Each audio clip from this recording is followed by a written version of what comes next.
This is Code.org. I'm currently working on CS Fundamentals. This lesson is part of both the Express course and Course C.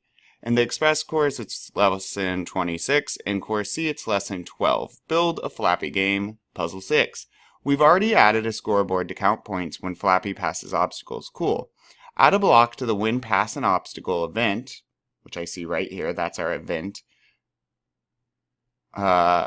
That scores a point. Then press run to fly Flappy through the set of pipes. Okay.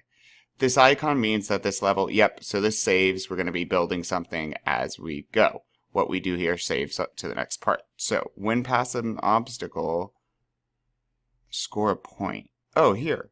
Boom. So now when I hit run, we're setting the speed to normal. If I click on this screen, we'll flap.